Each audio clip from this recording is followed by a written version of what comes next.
ನಮಸ್ಕಾರ ರೀ. 2025 ಇನ್ನೇನು ಒಂದು 4-5 ದಿನದಾಗ ಮುಗಿಲಿಕ್ಕೆ ಬಂತು. ಈ ವರ್ಷ ನಾನು ಓದಿದ ಎಲ್ಲ ಪುಸ್ತಕಗಳೊಳಗೆ ನನಗೆ ಭಾಳ ಖುಷಿ ಕೊಟ್ಟಂಥ, ಯಾವತ್ತಿಗೂ ನಾ ಈ ಪುಸ್ತಕ ಮರೆಯೋದಿಲ್ಲಪ್ಪ ಅಂತ ಅನಿಸಿದಂಥ ಬೆಸ್ಟ್ 20 ಪುಸ್ತಕಗಳು ಯಾವುವು ಅನ್ನೋದನ್ನು ಈ ವಿಡಿಯೋದಾಗ ನಾನು ನಿಮ್ಮೊಟ್ಟಿಗೆ ಹಂಚ್ಕೊಳ್ತೀನಿ ರೀ. ನಿಮಗೆಲ್ಲ ನಿಮ್ಮ ಪ್ರೀತಿಯ ಸುಕೃತ ಅಮರೇಶ್ ಯೂಟ್ಯೂಬ್ ಚಾನಲ್ಗೆ ಆತ್ಮೀಯವಾದ ಸ್ವಾಗತ.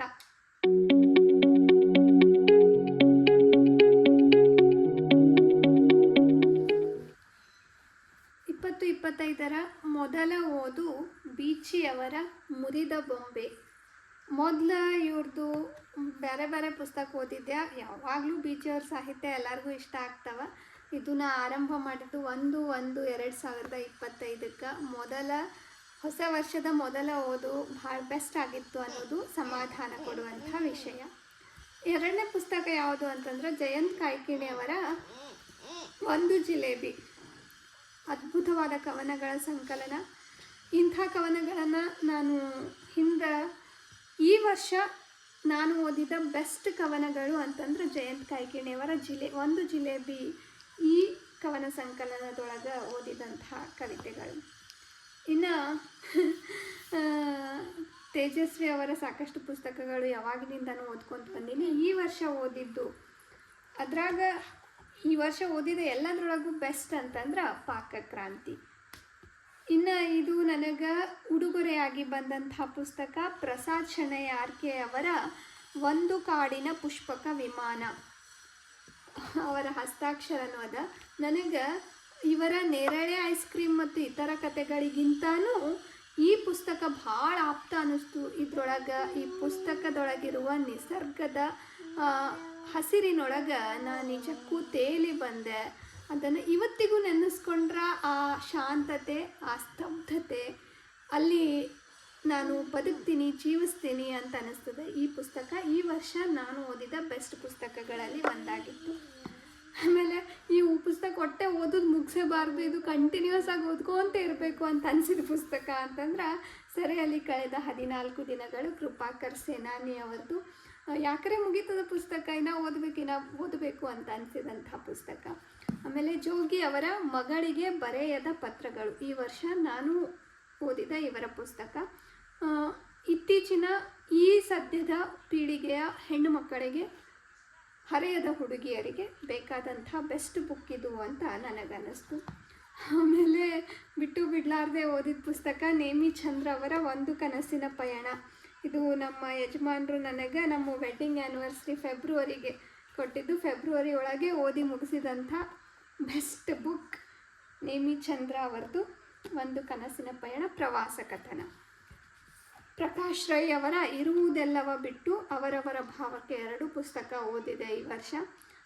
ಇರುವುದೆಲ್ಲವ ಬಿಟ್ಟು ಭಾಳ ಚಲೋ ಅನ್ನಿಸ್ತು. ಅಂದ್ರೆ ಒಂಥರ ಮತ್ತೆ ಓದ್ಬೋದಾದಂಥ, ಹೊಸ ಓದುಗರು ಆರಂಭ ಮಾಡಬಹುದಾದಂಥ, ಓದ್ಲಿಕ್ಕೆ ಸ್ಟಾರ್ಟ್ ಮಾಡೋ ಮುಂದೆ ಆಯ್ಕೆ ಮಾಡ್ಕೊಳ್ಬಹುದಾದಂಥ ಪುಸ್ತಕ ಇದು ಅಂತ ಅನ್ನಿಸ್ತು. ಆಮೇಲೆ ಇನ್ನೊಂದು ನನಗೆ ಉಡುಗೊರೆಯಾಗಿ ಬಂದ ಪುಸ್ತಕ ಪ್ರಸಾದ್ ನಾಯ್ಕ್ ಅವರ ಮುಸ್ಸಂಜೆ ಮಾತು. ಇದು ಇಳಿ ವಯಸ್ಸಿನ ಹಿರಿಯ ಜೀವಿಗಳಿಗೆ ಅದ್ಭುತವಾದ ಪುಸ್ತಕ. ಯಾರ ರಿಟೈರ್ಮೆಂಟ್ ಫಂಕ್ಷನ್ ಇತ್ತು ಅಂತಂದ್ರೆ ನಾವು ಪ್ರೆಫರ್ ಮಾಡುವಂಥ ಬೆಸ್ಟ್ ಬುಕ್, ಗಿಫ್ಟ್ ಮಾಡುವಂಥ ಬೆಸ್ಟ್ ಬುಕ್ ಯಾವುದು ಅಂತಂದ್ರೆ ಅದು ಮುಸ್ಸಂಜೆ ಮಾತು. ಇದರೊಳಗೂ ಲೇಖಕರ ಹಸ್ತಾಕ್ಷರ ಅದ, ಅದು ನನಗೆ ಖುಷಿ ಕೊಡ್ತದೆ. ಇವತ್ತಿಗೂ ಯಾರ್ದಾರೆ ರಿಟೈರ್ಮೆಂಟ್ ಆಯಿತು ಅಂತಂದರೆ ಇದೇ ಪುಸ್ತಕನ ಉಡುಗೊರೆಯಾಗಿ ಅವರಿಗೆ ಕೊಡ್ತೀನಿ. ಈ ವರ್ಷ ನಾನು ಓದಿದ ಅದ್ಭುತವಾದ ಪುಸ್ತಕ ಮುಸ್ಸಂಜೆ ಮಾತು ಕೂಡ ಒಂದು. ಇತ್ತೀಚೆಗೆ ಓದಿದ್ದು ಕುವೆಂಪು ಅವರ ವಿಭೂತಿ ಪೂಜೆ. ಇದರೊಳಗೆ ಅವರ ವೈಚಾರಿಕ ಲೇಖನಗಳ ಸಂಗ್ರಹ ಐತಿ. ಇದು ನಿಮ್ಗೆ ಗೊತ್ತಿದ್ದಿದೆ. ಅದ್ಭುತವಾದ ಪುಸ್ತಕ. ಭಾಳಷ್ಟು ವಿಷಯಗಳನ್ನು ನಾನು ಈ ಪುಸ್ತಕದಿಂದ ತಿಳ್ಕೊಂಡೆ.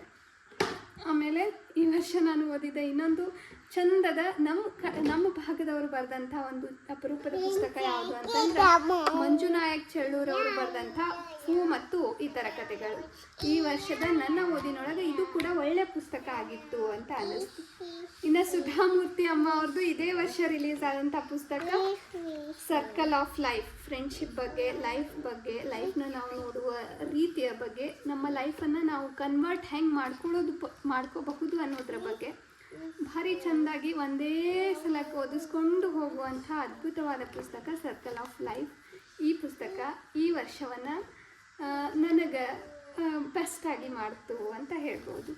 ಆಮೇಲೆ ಈ ವರ್ಷ ನಾವು ಓದಿದ ಎಲ್ಲ ಪುಸ್ತಕಗಳೊಳಗೆ ದಿ ಬೆಸ್ಟ್ ಬುಕ್ ಕೊನೆಗೆ ಹೇಳ್ತೀನಿ ರೀ.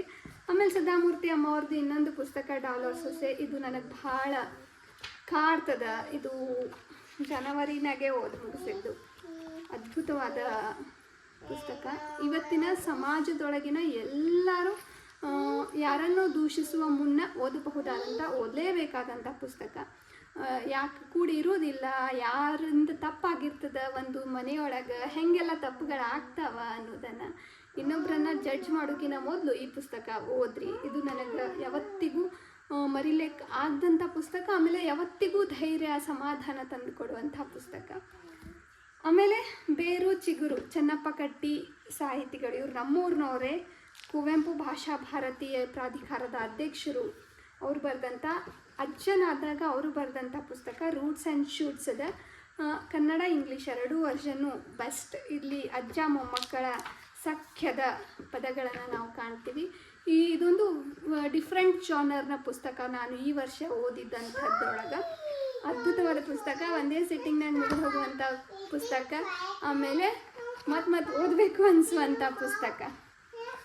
ಆಮೇಲೆ ಬೂಕರ್ ಅವಾರ್ಡ್ ಪಡೆದಂಥ ಬಾನು ಮುಷ್ತಾಕ್ ಅವರ ಹಾರ್ಟ್ ಲ್ಯಾಂಪ್ ಬೆಸ್ಟ್ ಬುಕ್. ಈ ವರ್ಷ ನಾನು ಓದಿದ ಅವಾರ್ಡ್ ಬಂತು ಅನ್ನೋ ಕಾರಣಕ್ಕೆ ಪುಸ್ತಕ ಖರೀದಿ ಮಾಡಿ ಓದಿದೆ. ಸುಳ್ಳು ಯಾಕೆ ಹೇಳಬೇಕಲ್ರಿ. ಒಂದು ಸಮಾಜದೊಳಗನ ಹೆಣ್ಣನ್ನು ಯಾವೆಲ್ಲ ರೀತಿ ಹಿಂಸಿಸ್ತಾರೆ, ಗಂಡಿಗೂ ಹಿಂಸೆ ಆಗ್ತಾವ. ಒಂದು ಸಮಾಜದೊಳಗಿನ ನೀತಿ ನಿಯಮಗಳು ಕಟ್ಟಳೆಗಳು ಹೆಂಗೆ ಒಂದು ಬದುಕನ್ನು ಕಟ್ಟಿ ಹಾಕ್ತಾವ ಅನ್ನೋದನ್ನು ಭಾಳ ಚೆಂದಾಗಿ ಚಿತ್ರೀಕರಿಸ್ಯಾರ ಬಾನು ಮುಷ್ತಾಕ್ ಅವರು. ಈ ವರ್ಷ ನಾನು ಓದಿದ ಬೆಸ್ಟ್ ಪುಸ್ತಕಗಳೊಳಗೆ ಇದು ಕೂಡ ಒಂದು. ಆಮೇಲೆ ಕ್ಲಟರ್ ಟು ಕ್ಲಾರಿಟಿ, ಮನೆ ಸ್ವಚ್ಛ ಮಾಡೋದು ಹೆಂಗೆ ಅನ್ನೋದ್ರ ಜೊತೆಗೆ ಮನಸ್ಸು ಸ್ವಚ್ಛ ಮಾಡೋದು ಹೆಂಗೆ, ಬದುಕು ಸ್ವಚ್ಛ ಮಾಡೋದು ಹೆಂಗೆ ಎಲ್ಲನೂ ತಿಳ್ಕೊಂಡೆ ಈ ಪುಸ್ತಕದಿಂದ. ಎಲ್ಲ ಜಾನರ್ನ ಪುಸ್ತಕಗಳನ್ನು ಓದಬೇಕು ಅನ್ನೋದು ನನ್ನ ಬಯಕೆ ಆಗಿತ್ತು. ಈ ವರ್ಷ ಸಾಧ್ಯ ಆದಷ್ಟು ಎಲ್ಲ ಜಾನರ್ನ ಪುಸ್ತಕಗಳನ್ನು ನಾನು ಓದೀನಿ. ಇದು ಕೂಡ ಬೆಸ್ಟ್ ಬುಕ್ ಆಗಿತ್ತು ಈ ವರ್ಷ ನಾನು ಓದಿದ್ರೊಳಗೆ. ಸುಧಾಮೂರ್ತಿ ಅಮ್ಮ ಅವ್ರದ್ದು ಮಹಾಶ್ವೇತ, ಇದು ಕೂಡ ಈ ವರ್ಷನೇ ಓದಿದ್ದು. 25/4 ಆಗಸ್ಟ್ ತಿಂಗಳಿನೊಳಗೆ. ಅದ್ಭುತವಾದ ಪುಸ್ತಕ.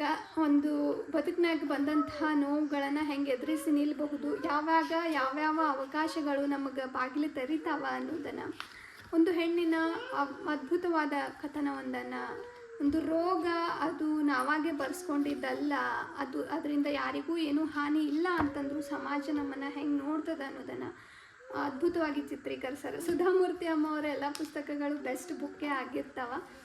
ಈ ವರ್ಷ ನಾನು ಓದಿದ್ರೊಳಗೆ ಇದು ಬೆಸ್ಟ್ ಆಗಿತ್ತು. ಆಮೇಲೆ ಇನ್ನೊಂದು ಪುಸ್ತಕ ಋಣ, ಅದೂ ಅದ್ಭುತವಾಗಿತ್ತು. ಅದರ ಕಾಪಿ ನನ್ನ ಕಡೆ ಈಗ ಇಲ್ಲ.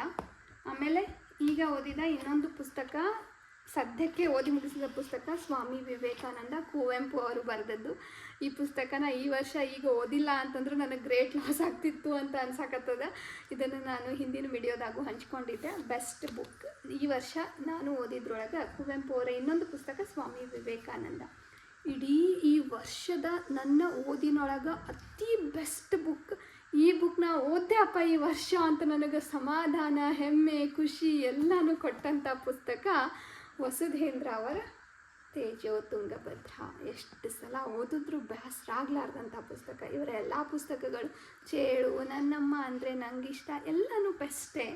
ಆದರೆ ಈ ವರ್ಷ ನಾನು ಓದಿದ ಬೆಸ್ಟ್ ಬುಕ್ ಒಳಗೆ ಒಂದಿಷ್ಟು ಆಯ್ಕೆ ಮಾಡ್ಕೋಬೇಕು ಅಂತಂದಾಗ ಇದು ಫಸ್ಟ್ ಬೆಸ್ಟ್ ಬುಕ್.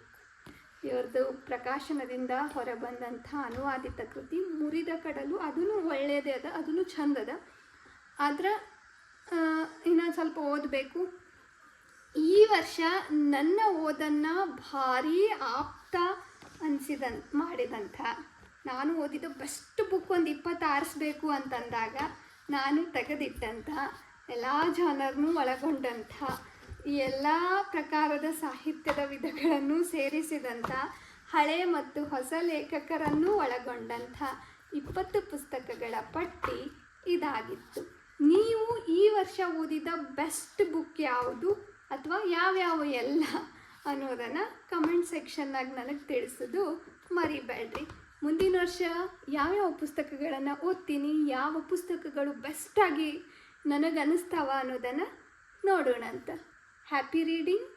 ಓದ್ಕೊತಿರೋಣ, ಓದಿಸೋಣ, ಪುಸ್ತಕ ಸಂಸ್ಕೃತಿಯನ್ನು ಬೆಳೆಸೋಣ. ನಮಸ್ಕಾರ.